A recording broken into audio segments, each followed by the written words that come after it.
नमस्कार।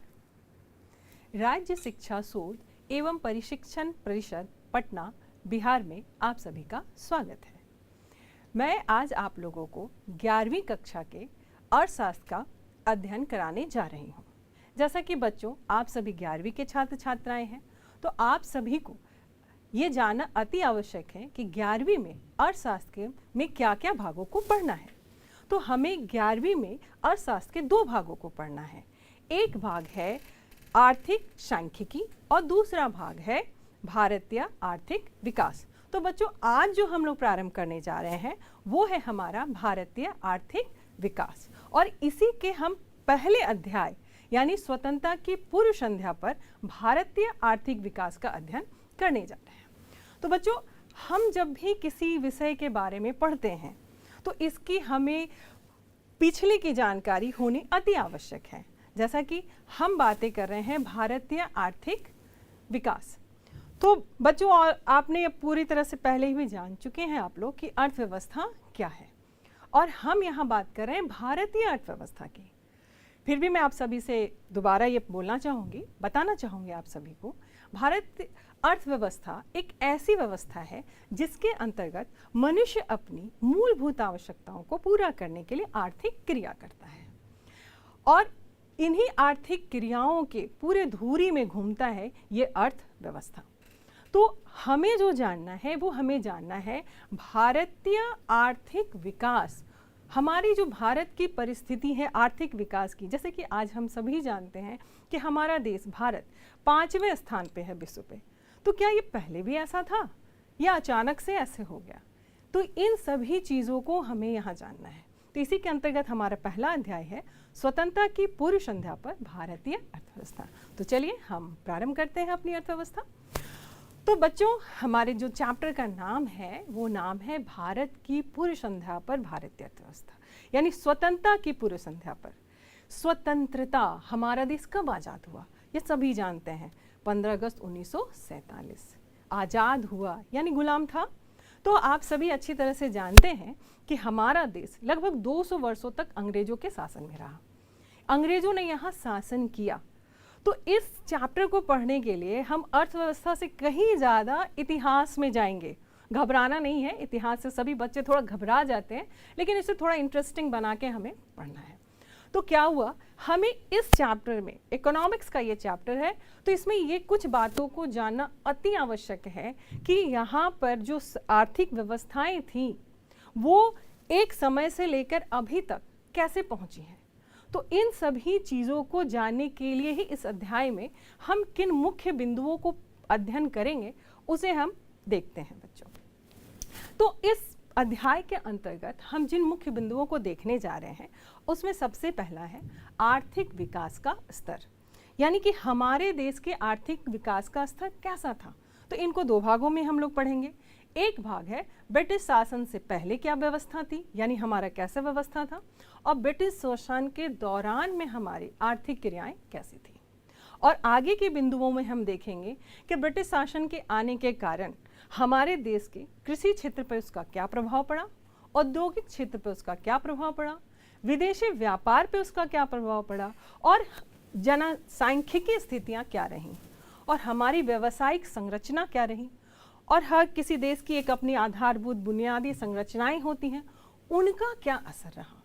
और सबसे अंत में इस अध्याय का जो मुख्य बिंदु है वो ये है कि क्या ब्रिटिश शासन के यहाँ रहने पर क्या सिर्फ नकारात्मक योगदान हुआ, क्या कुछ सकारात्मक योगदान भी हुआ। तो उन्हीं सकारात्मक योगदान के साथ हम इस अध्याय की समाप्ति करेंगे। तो चलिए बच्चों, पहले हम इसके परिचय पे आते हैं। तो अब हमारी जो बातें हो रही हैं, हम सभी अच्छी तरह जानते हैं कि भारत बड़ा समृद्ध और सोने की चिड़िया कही जाती थी। सोने की चिड़िया का मतलब ये हुआ कि बहुत समृद्ध थी, हर तरह से परिपूर्ण थी, लेकिन वो धीरे धीरे चरमरा गई। कैसे चरमराई?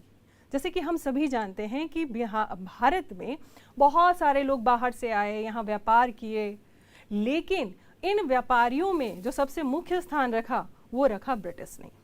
तो इस अर्थशास्त्र के एक पॉइंट जो आप सभी को याद करना है और नोट डाउन भी करना है, क्योंकि आपके एग्जाम में आता है, हमारे देश की आर्थिक व्यवस्था कब पलट गई।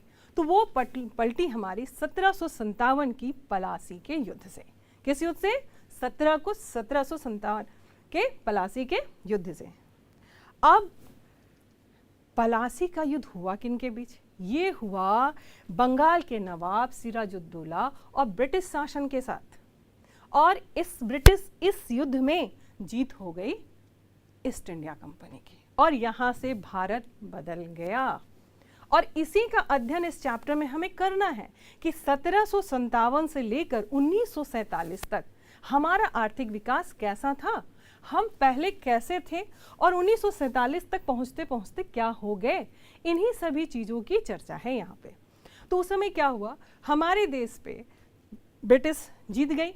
और ब्रिटिश जब जीती, पहले वो क्या कर रहे थे? सिर्फ व्यापार कर रही थी, लेकिन अब वो व्यापार न करके हमारे भारत के पूरे में अपना वर्चस्व स्थापित किया, शासन करने लगे। वो यहाँ की हर एक चीज़ पर अपना अधिकार जमाने लगे। इन्होंने हमारे देश के संसाधनों का जो प्रयोग किया वो अपने विकास के लिए किया।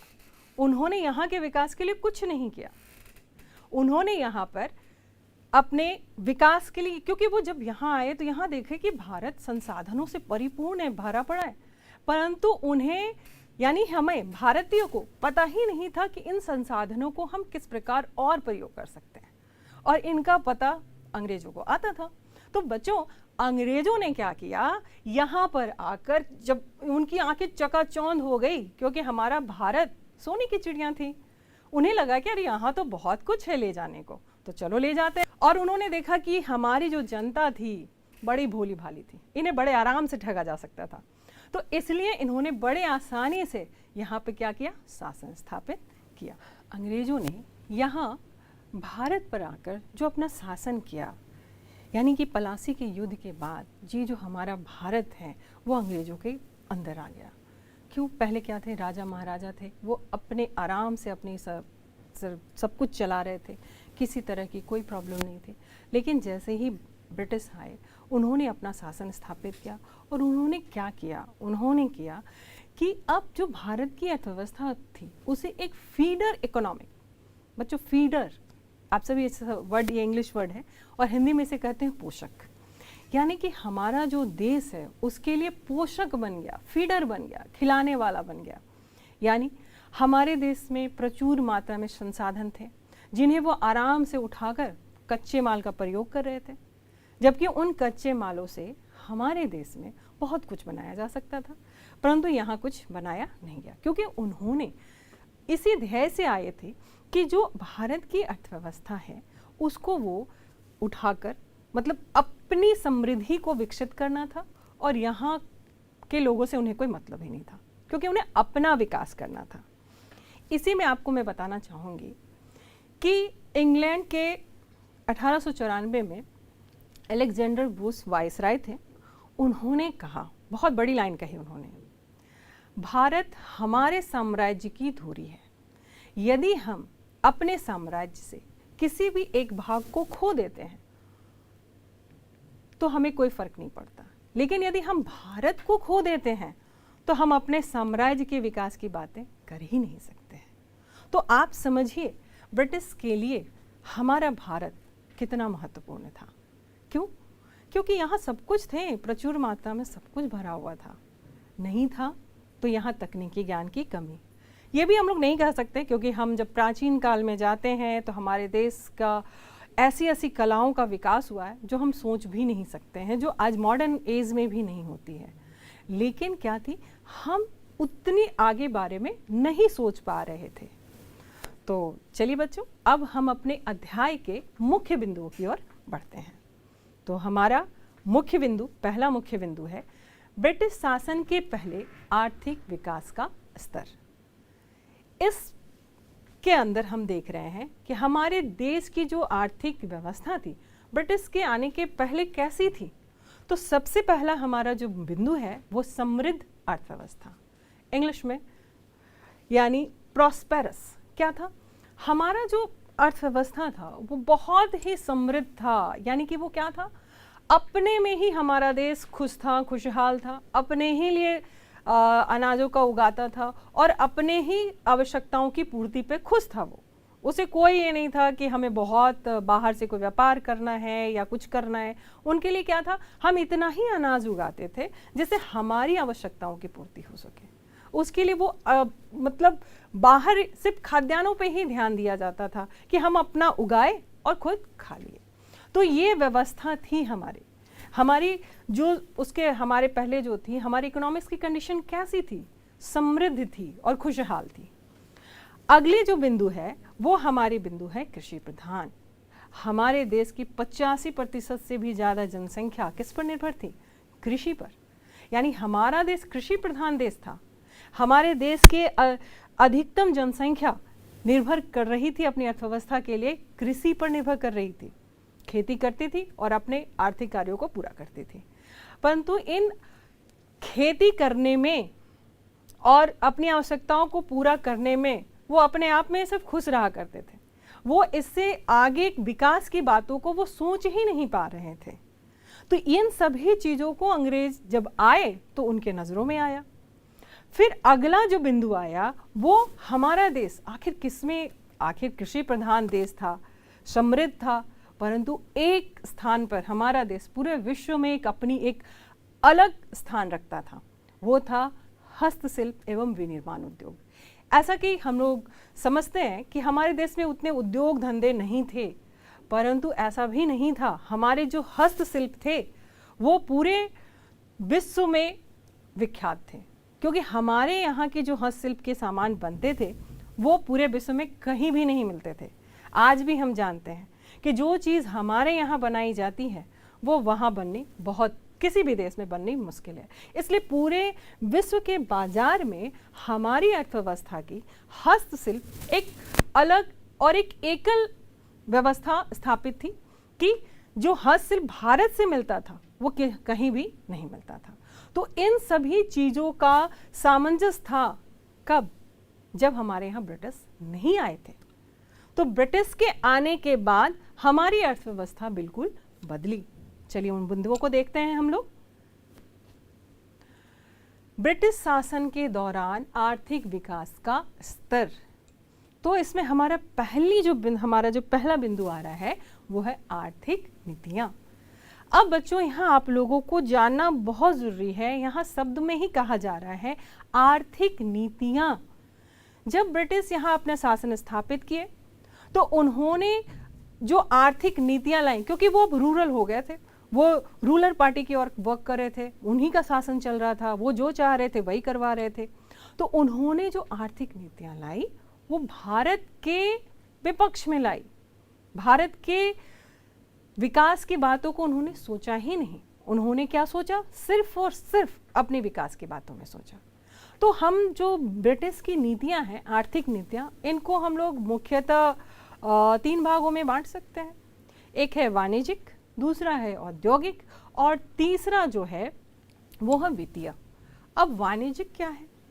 वाणिज्यिक नीति ये थी कि वो हमारे देश के सामान को, कच्चा माल को जो अपने देशों में वो ले जाते थे उसके लिए वो कोई भी तरह का टैक्स नहीं लगने देते थे। यानी कोई आयात शुल्क, निर्यात जो है यहाँ से वो अपने सामान को लेकर अपने देश में ले जा रहे थे, यानी यहाँ से जो सामान निर्यात हो रहा था उस पर वो कोई टैक्स नहीं लगाते। क्यों? क्योंकि उन्हें अपने देश ले जाना था ना। तो यदि वो टैक्स पे करते तो भारत के इकोनॉमिक्स में वो पैसा आता और भारत के इकोनॉमिक्स में विकास होता।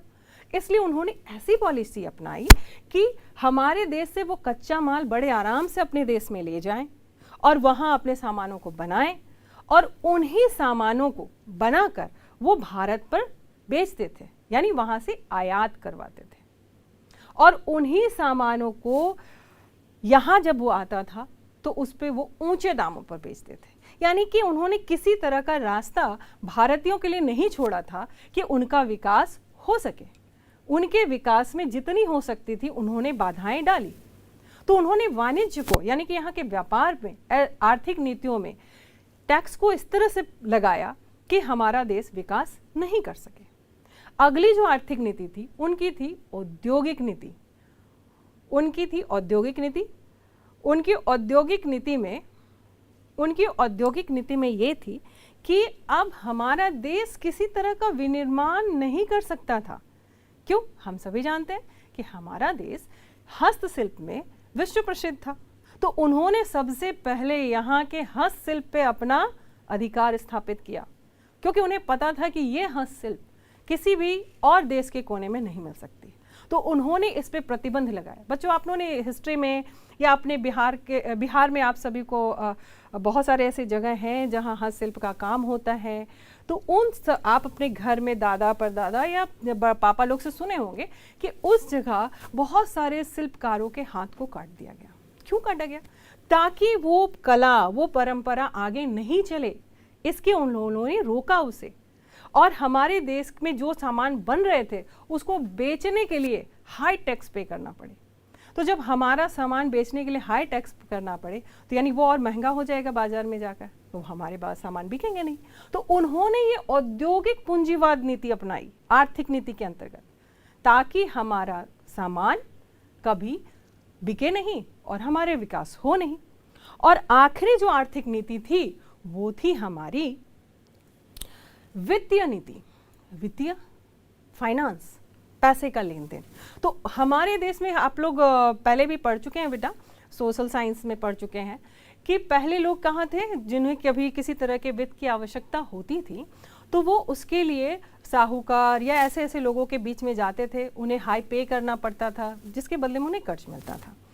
तो उन्होंने, हमारे जो अंग्रेज आए, उन्होंने क्या किया, यहाँ पे अपने लिए बैंकिंग सिस्टम को क्रिएट किया, लेकिन भारत के विकास के लिए उन सभी को प्रतिबंध लगाया। तो ऐसी नीतियों को उन्होंने अपनाया, आर्थिक नीतियों को, जिससे क्या हुआ, हमारे भारतीय अर्थव्यवस्था का विकास बिल्कुल रुक सा गया, बिल्कुल ही स्थिर हो गया। बच्चों, अब हम लोग अपने अगले बिंदु को ओर चलते हैं। हमारा अगला बिंदु है भारत को कच्चे माल के शुद्ध आपूर्तिकर्ता में बदलना। अंग्रेजों ने भारत की अर्थव्यवस्था को मुख्य रूप से किस रूप में प्रयोग किया? सिर्फ और सिर्फ कच्चे माल के आपूर्तिकर्ता में।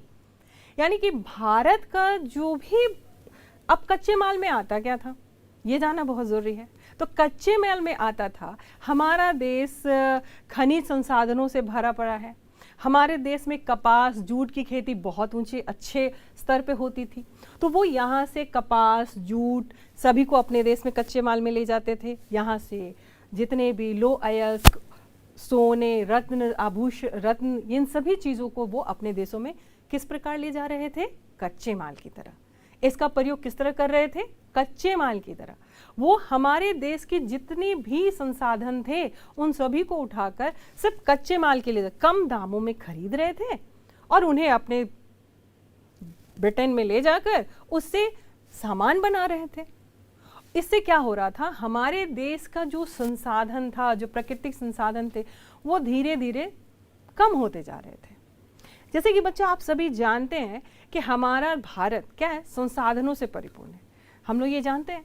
परंतु क्या था, आखिर क्यों ले जाने पे वो सक्षम हो पा रहे थे?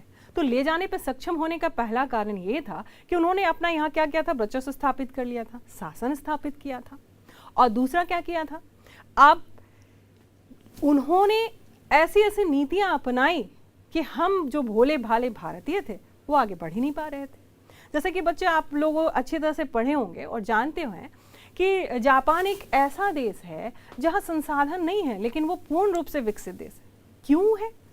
ये सोचने वाली बात है ना। ये आप देखिए, आप सभी को अपने दिमाग में बहुत सारे सवालों को जगाना चाहिए, क्योंकि एक अच्छा विद्यार्थी वही होता है जब उनके दिमाग में अच्छे अच्छे सवाल आते हैं। तो इस क्यों है वो? तो वो इसलिए है कि वहाँ तकनीकी विकास है। तकनीकी विकास इतना डेवलप किया है कि वहाँ संसाधन कम भी हैं, फिर भी वो क्या कर रहा है, अपने तकनीकी विकास से बिल्कुल विकसित हो रहा है। तो भारत में इसी चीज़ की कमी थी। अंग्रेजों ने क्या किया, यहाँ के देश में तकनीकी विकास को नहीं लाए वो। क्यों? क्योंकि उन्हें अपना विकास करना था ना, उन्हें यहाँ का कोई विकास नहीं करना था। इसलिए उन्होंने यहाँ के सारे सामान को कैसे प्रयोग किया? कच्चे माल के रूप में प्रयोग किया। हमारा अगला बिंदु जो है वो हमारा अगला बिंदु है ब्रिटिश निर्मित तैयार माल का उपभोक्ता। यानी ब्रिटिश ने क्या किया, हमारे देश की जनता को कैसा उपभोक्ता बनाया? बच्चों आप सभी को उपभोक्ता तो पता ही होगा क्योंकि अर्थशास्त्र पढ़ रहे हैं हम लोग। उपभोक्ता यानी किसी भी सामान को प्रयोग करने वाला। तो हम भारतीय क्या बन गए? ब्रिटिश के तैयार किए गए माल के उपभोक्ता बन गए। हमें उन्हीं सब सामानों का क्या करना था? उपभोग करना पड़ रहा था। क्यों? क्योंकि कच्चे माल जो थे वो उठ के चले जा रहे थे, ब्रिटेन में जा रहे थे, और वहां से जो सामान तैयार होके आ रहा था ये हमारी मजबूरी बन गई थी। क्यों? क्योंकि हमें पहनने के लिए, कपड़े, खाने के लिए सब कुछ चाहिए था। तो ये हमारी मजबूरी बन गई थी कि हमें उसके ऊपर क्या होना पड़ रहा था? डिपेंड होना पड़ रहा था। पूरी तरह से हम उन्हीं पे डिपेंडेंसी थी, जिसके कारण क्या हो रहे थे? हमारे देश की आर्थिक व्यवस्था पे बहुत सारी बाधाएं आई और हम विकास की ओर सोच ही नहीं पा रहे थे। हम पूरी तरह से जकड़ चुके थे। तो बच्चों, इसमें हमने जाना कि हमारे देश की जो अर्थव्यवस्था थी वो ब्रिटिश के आने के पहले कैसी थी और ब्रिटिश के आने के बाद की क्या परिस्थितियां थी। इन्हीं परिस्थितियों में से हम अपनी अर्थव्यवस्था की जो अभी वर्तमान परिस्थिति है समझ सकते हैं। इसीलिए इस अध्याय में हमें ये जानना अति आवश्यक है कि हम पहले कैसे कंडीशन में थे और उसके बाद कैसे कंडीशन में थे और आज हम कैसे कंडीशन में हैं। अब आप सभी ने देखा कि हमारे भारत की जो आर्थिक व्यवस्था की स्थितियां थी वो ब्रिटिश शासन के पहले कैसी थी और ब्रिटिश शासन के बाद कैसी थी। तो ब्रिटिश शासन के बाद में हमने देखा कि हमारे देश की अर्थव्यवस्था को वो कच्चे माल के रूप में प्रयोग कर रहे थे। दूसरा, हमारे देश में अलग अलग आर्थिक नीतियों को लगाया। और तीसरा, हमने देखा कि वो हमारे देश को सिर्फ उनकी बनाई गई चीज़ों को इस्तेमाल करने के लिए बना दिया। इन सभी चीज़ों को लाने में उन्होंने जो सबसे बड़ा काम किया ब्रिटिश रूल ने, वो था उपनिवेशवाद। क्या था? उपनिवेशवाद। अब पहला प्रश्न आता है, उपनिवेशवाद क्या है? क्योंकि बच्चे आप सभी 11वीं के हैं तो कुछ ना कुछ थोड़ी सी जानकारी आपने इतिहास में भी पढ़ा होगा और कुछ राजनीतिक विज्ञान में भी पढ़ा होगा। तो थोड़ी सी चर्चा कर लेते हैं हम लोग। उपनिवेशवाद है क्या? इसको कहते क्या है? उपनिवेशवाद या एक और नाम है सामंतवाद। तो ये एक ऐसी प्रणाली है जिसके अंतर्गत दो देशों के बीच राजनीतिक और सामाजिक संबंध होता है। ये सुनने में तो बड़ा अच्छा लग रहा है कि दो देशों के बीच राजनीतिक और सामाजिक संबंध होता है, परंतु यह संबंध अच्छा, बहुत अच्छा या एक कहें फ्रेंडली नहीं होता है। क्या होता है? यहाँ पर क्या होता है, एक राज्य जो एक दूसरा देश है वो शासक बन जाता है और वो दूसरे राज्य पर अपना शासन स्थापित करता है। तो इसी में क्या आया, हमारे जो ब्रिटिश ईस्ट इंडिया कंपनी यहाँ स्थापित हुई, उन्होंने जो यहाँ शुरू किया वो उन्होंने यहाँ शुरू किया उपनिवेशवाद। वो बन गए शासक और हम बन गए उसके गुलाम। वो हमारे ऊपर क्या करने लगे? शासन करने लगे, राजनीतिक भी और सामाजिक भी। और इसके अंतर्गत उन्होंने क्या किया? उन्होंने हमारे जो सबसे बड़ी, अब हम राजनीतिक, सामाजिक, सांस्कृतिक, आर्थिक हर जगह पे उन्होंने अपना आधिपत्य स्थापित किया, परंतु जो सबसे मुख्य आधिपत्य स्थापित करना था वो कहाँ किया? आर्थिक। हमें कहाँ कमजोर बनाना शुरू किए? वो आर्थिक गतिविधियों में। इसीलिए ये जो व्यवस्था अपनाई गई, इसी को हमें क्या कहते हैं? उपनिवेशवाद। उपनिवेशवाद में क्या होता है? ब्रिटिश क्या बना? ब्रिटेन क्या बना? एक शासक। और हमारा देश दूसरी तरफ क्या बना? उपनिवेश। और उन्होंने यहाँ हमारे देश में आकर आर्थिक शोषण करना प्रारंभ किया। क्योंकि हमारा देश क्या था? हमारा देश आर्थिक रूप से पहले संपन्न था, भले ही यहाँ हमारी आर्थिक गतिविधियाँ स्थिर थी मतलब हम इतना ही आर्थिक क्रिया कर रहे थे जिससे हमारी आवश्यकताओं की पूर्ति बड़े आराम से हो सके। हम जो व्यापार कर रहे थे वो हमारा व्यापार इतना ही हो रहा था जिससे हमारी आंतरिक संतुष्टि पूरी हो सके। हमें इससे अति आवश्यकता नहीं थी, हम अपने आप में बहुत अच्छे थे। परंतु इन्होंने यहाँ क्या किया? आकर कॉलोनियल यानी उपनिवेशवाद को स्थापित किया। तो बच्चे, हमें अर्थशास्त्र में ये जानना है कि हमारी जो अर्थव्यवस्था की जो नींव चरमराई, जो नींव डगमगा गई, उस डगमगाने में सबसे बड़ा हाथ किसने डाला? ब्रिटेन ने। और उन्होंने नीति क्या लाई? उपनिवेशवाद। तो बच्चों अब हम लोग थोड़ा अभी तक जो अध्याय अध्ययन किए हैं उसको थोड़ा सा हम लोग रिव्यू कर लेते हैं। तो बच्चों आज हमने इस अध्याय में जाना, जो हमारा पहला अध्याय था स्वतंत्रता की पूर्व संध्या पर भारतीय अर्थव्यवस्था। तो यानी कि हमारी जो अर्थव्यवस्था 1947 और उसके पहले किस परिस्थितियों से गुजरी, इन्हीं चीज़ों को हमें इस अध्याय में जानना था। तो बच्चों इस अध्याय में जो सबसे इम्पॉर्टेंट पॉइंट है वो आप लोगों को जानना है कि हमारे देश की व्यवस्था, अर्थव्यवस्था को जो बदला वो किसने बदला? ब्रिटिश ईस्ट इंडिया कंपनी ने। कब बदला? ये बहुत इंपॉर्टेंट पॉइंट है जो आपके एग्जाम में आएगा। वो एग्जाम में आएगा, आपको याद रखना है 1757। वो क्या हुआ था उस समय? पलासी का युद्ध। किसके बीच हुआ था? बंगाल का नवाब सिराजुद्दौला और ब्रिटिश गवर्नमेंट के बीच, ब्रिटिश ईस्ट इंडिया कंपनी के बीच। और इसमें जीत किसकी हुई? हमारे जो रूलर बन गए थे, शासक जो बन गए थे, ब्रिटिश की हुई। और उस समय से हमारी आर्थिक व्यवस्था में बदलाव हुआ। तो इन्हीं सभी बदलावों को पढ़ना है आपको। और इसमें जो मुख्य बिंदु, जो प्रश्न आएंगे आपके साथ, वो प्रश्न आएंगे बच्चे, वो प्रश्न आएंगे कि हमारे देश की अर्थव्यवस्था अंग्रेजों के पहले कैसी थी, और अगला जो प्रश्न बनेगा, हमारे देश की अर्थव्यवस्था अंग्रेज जब अपना शासन कर रहे थे तब कैसी थी। ये मुख्य भाग है। और एक जो सबसे इंपॉर्टेंट है कि यहाँ उपनिवेशवाद की जो स्थापना की गई उसका प्रभाव हमारे भारतीय अर्थव्यवस्था पर क्या हुआ। तो बच्चों हम लोगों ने देखा कि अभी तक के अध्याय में हमने क्या क्या पढ़ा। मैं एक बार फिर से बता देती हूँ। इस अध्याय में हमने पढ़ा कि हमारे देश की स्थिति क्या थी अंग्रेजों के पहले, अंग्रेजों के बाद, और यहाँ उपनिवेशवाद आया। तो इसमें बच्चों अब जो हम अगले अध्याय में पढ़ने जा रहे हैं उसमें हमें पढ़ना है कि उपनिवेशवाद की स्थापना के कारण भारतीय अर्थव्यवस्था में उनका क्या प्रभाव पड़ा, और उन्हीं प्रभावों को हम बारी बारी से आगे देखेंगे और उस पर हम चर्चा करेंगे। तो उम्मीद है बच्चों आपको बहुत पसंद आया होगा। धन्यवाद।